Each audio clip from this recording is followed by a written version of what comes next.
Welcome, everybody. If you just joined and you're like, I don't know what's happening is B. Dave Walters has joined me. We're talking about some of this new Unearthed Arcana that just came out. We're going to talk about some spells that just dropped. I'm super into these. A lot of really kind of clever nods to some other D&D properties. They're especially, a nod to a certain senile old man who is secretly a very powerful god that I discovered in middle school. So I pointed at that and I said, I understand that reference, and was very excited. So let's jump into some of these, man. First of all, very thematic with the Unearthed Arcana that has been released. Of course, all of these spells are references to famous dragons throughout D&D. The first one, just straight up Draconic Transformation, which is fun. This is, even this is kind of a reference. There's a lot of characters throughout Dungeons and Dragons who have this ability, whether it's cool or whether it's tragic, right? So with a roar, you draw upon the magic of dragons to transform yourself, taking on various draconic features. You gain the following benefits until the spell ends. You have blind sight with a range of 30 feet. Incorporeal wings sprout from your back, giving you a flying speed of 40 feet. And when you cast the spell, and as a bonus action on subsequent turns for the duration, you can exhale a breath of shimmering energy in a 30-foot cone. Each creature in the area must make a dexterity saving throw, taking 3d8 force damage on a failed save or half as much damage on a successful save. So yeah, a lot of kind of fun stuff here. This is very much like a Power Ranger power-up in a way. Yeah, by the time you're 7th level, that isn't just tons of damage, but a bonus 3d8 while you're flying overhead looking incredible is, again, self-validating. And blind sight is very, very useful as well. So that is a useful buff.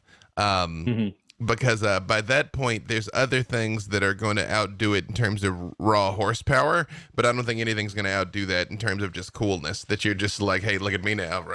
And then, and again, that's a spell. That's theoretically available to anybody. Then we have Fizban's Platinum Shield. You create a field of silvery light that surrounds a creature of your choice within range. You can choose yourself. The field sheds dim light out to 5 feet. As a bonus action of subsequent turns, you can move the field to another creature within 60 feet of the field.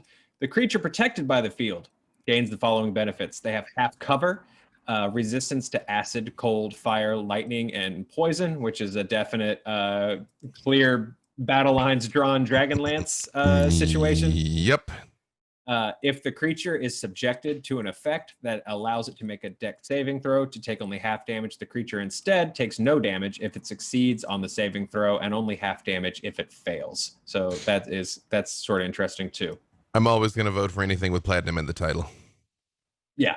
It's, again, a good, great defensive buff. Same thing, really, if you're fighting dragons. I mean, some other things, but especially if you're fighting dragons, that you just go, boom, put it down. And then, and again, also that ability to potentially save someone else is useful as well. Yeah, but again, by 6th level, it definitely is a situational thing, but if applied judiciously, could save your life. And also that things like uncanny dodge, for rogues, being able to avoid AoE damage is like one of their most useful class features, and here you're kind of giving it to somebody up to and including yourself with a single spell. That's pretty nice. Yeah. What I've liked about all of these, not just the spells, but the feats and the character classes we've talked about earlier, is there's a lot of offense and defense sides of the coin to all of them, which I think is really kind of cool, really kind of interesting. Really gives you a lot of bang for your spell slot buff. The next one is Flame Stride. This is a 3rd level transmutation spell. The billowing flames of a dragon cover your feet, granting you explosive speed. For the duration, your speed increases by 20 feet, and moving does not provoke opportunity attacks. When you move within 5 feet of a creature or object that isn't being worn or carried, it takes 1d6 fire damage from your trail of heat, which is dope. Yep. A Ghost, creature or full Sonic object. the Hedgehog. Yep. Yeah, love it. Absolutely love it. A creature or object can take this damage only once during a turn. At higher levels, when you cast a spell using a spell slot of 4th level or higher, increase your speed by 5 feet for each spell slot. Additionally, the spell deals an additional 1d6 fire damage for each slot level above 3rd. So visually, flavor-wise, a super fun spell. Yeah, you got to be careful though that you don't get just lit up by opportunity attacks. But if you ever want to, like, I don't know, destroy a village quickly, especially at a higher level, this is the. I mean, who among us, right? You well, know. Well, move, and I think I'm reading it right. I also might be wrong, and this is the place to correct me, so that we can be correct and informational. But for the duration of the spell, you're not. Oh, it doesn't provoke opportunity. Oh, yeah, it is written. Oh, then no, then yeah, you absolutely just run right through the middle of the battlefield and literally burn everybody. Yeah, which is great. Mm-hmm. Super fun. Mm-hmm. Opposite side of that, we have Icing Death's Frost. Icing Death, my favorite cut pick shop in Los Angeles. A burst of icy cold energy emanates from you in a 30-foot cone. Each creature in that area must make a Constitution saving throw. On a failed save, a creature takes 3d8 cold damage and is covered in ice for 1 minute, or until a creature uses its action to break the ice off itself or another creature. A creature covered in ice has the creature's I'm reading my page wrong. A creature covered in ice has its speed reduced to 0. On a successful save, the creature takes half as much damage with no additional effect. And then this also continues to stack and grow and mature at higher levels. Dropping speed to 0 is incredible, especially if you're with another, if somebody's trying to get away, if you're with another AoE using caster where you can just like lock them all down so they get blown up. I mean, remember, all the grappled condition does is drop speed to 0. So that's lets you know just how useful that is. It's like you're grappling everyone with ice from your lungs. Yeah, no, super fun. And, I've kind of found lately, especially sort of as my Artificer continues to level up in my home game, those are the kind of spells I dig. Those like, no, you ain't going anywhere kind of spells, snare, stuff like that. Anything with like a grapple effect that reduces speed. I'm super into. They've just been so useful. Yep. Stuff like this. Yeah, stuff like this I found encountering like a high level boss. It should be fairly tough. If you can land some stuff like this, it's a cakewalk. Well, battlefield mobility is the name of the game when you're, or battlefield control rather is the name of the game when you're a caster, and doing things like, again, keeping the big bad away from your squishier friends is always useful. Like that. Anytime you are dictating what the enemy is doing is a good thing. Yeah, super, super fun. Next on the list, we've got 3 more. Nether's Mischief. This is a 2nd level illusion spell. You fill a 20-foot cube centered on a point you choose within range with Fey and Draconic magic. Roll on the Mischievous Surge table to determine the magical effect produced. At the start of each of your turns, you can move the cube up to 10 feet and re-roll on the table. That's mischievous. This is super fun. So the Mischievous Surge table ranges from the smell of apple pie filling the air, and so people have to succeed on a wisdom saving throw or they become charmed because of the smell of apple pie. I understand completely. You can put an apple pie in front of Soth and he'll be super into it. Yeah. It's just the way it is. That's it is science. Known. Yeah. Is absolutely known. Feel free to use that in black dice. Bouquet of flowers appear all around, and each creature in the cube must succeed on a dexterity throw or be blinded by flowers. This spell brought to you by Jester. Each spell in the cube, each creature in the cube must succeed on a wisdom throw or begin giggling until the start of your next turn. A giggling creature is incapacitated and uses all of its movement to move in a random direction, which is super fun. I really dig that.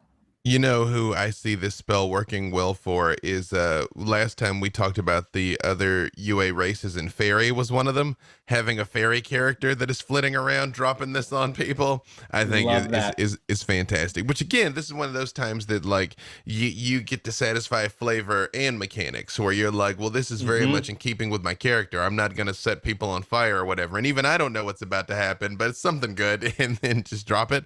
Yeah, I love it. Yeah. Big And fan of look, that one. you know, if you don't have a cutesy character, then the smell of that apple pie can be old. Yes, and those roses, pie. and those flowers can be black and dead. Black roses. I summoned black roses. And that giggling can be tears. Yes. And then finally, on that D4, drops of molasses appear and hover in the cube, turning it into difficult terrain until the start of your next turn. And that molasses can be sad lasses. Sad lasses. Molasses of sadness. It is my mascara is dripped off from my tears. That's it. That's it. Yeah. It becomes difficult terrain because there's a whole mosh pit from the My Chemical Romance show in front of you, and you just can't quite. Because life is difficult terrain.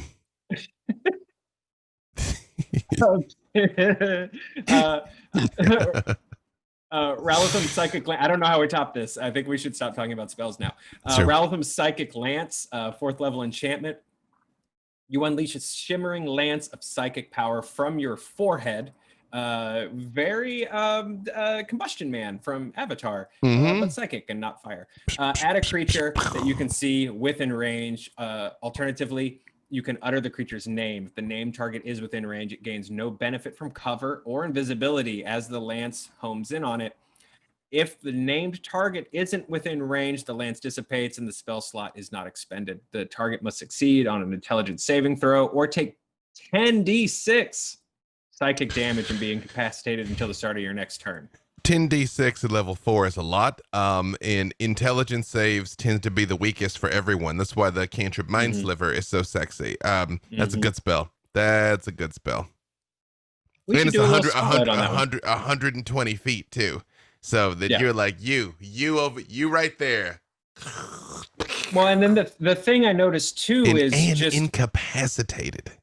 Yeah, and then if the named target is within range, not line of sight, not just if you just want to take a guess, if you've been stalked by Dave for weeks at a time and your spellcaster just says Dave and they're revealed from invisibility. That's really, really cool. Yeah. Again, incapacitated, like that spells a death sentence, because if they're incapacitated, everybody else has a shot at a coup de grace afterwards. Like, I mean, like that is going to kill the target.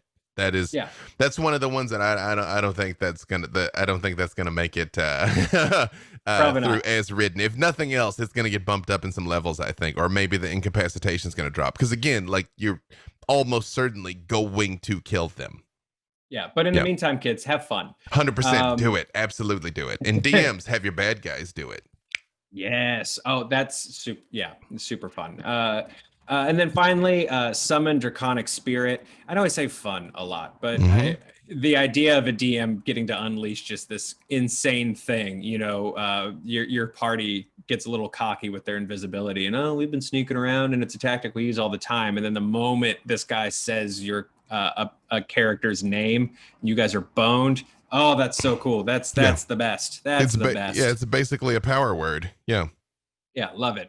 And then summon Draconic Spirit. This is a 5th level conjuration spell. You call forth a Draconic Spirit, like they say in the title. It manifests in an unoccupied space that you can see within range, and instantly enables the ability for your local gaming shop to sell you a new mini. This corporeal form uses the Draconic Spirit stat block. When you cast this spell, choose a family of dragon, chromatic, gem, or metallic. The creature resembles a dragon of the chosen family, which determines certain traits in its stat block. The creature disappears when it drops to 0 or when the spell ends. It's an ally to you and your companions. In combat, the creature shares your initiative count, but it takes its turn immediately after yours, so similar to a lot of druid abilities.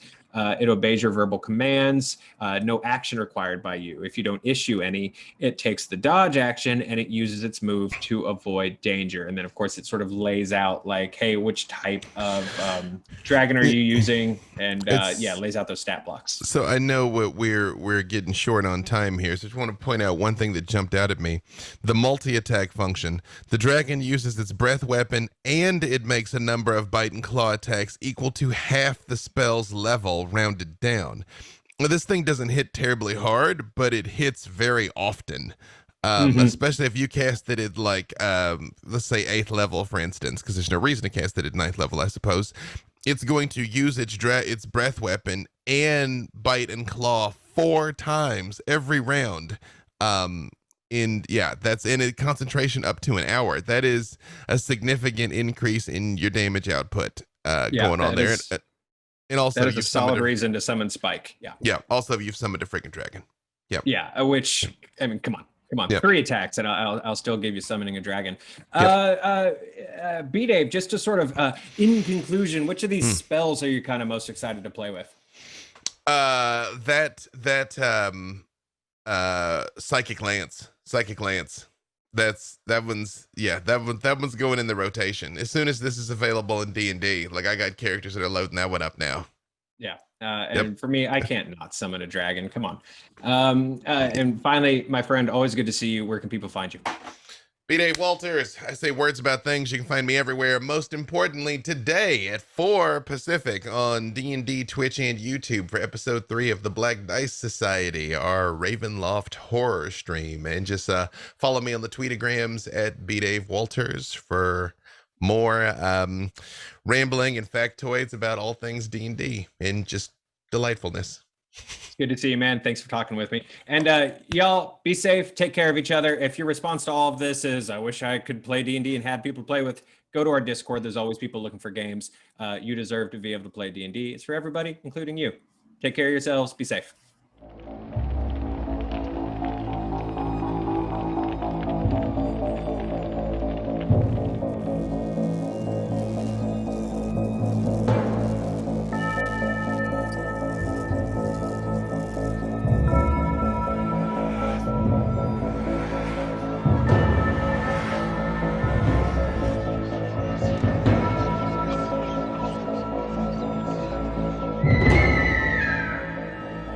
Ha ha ha ha!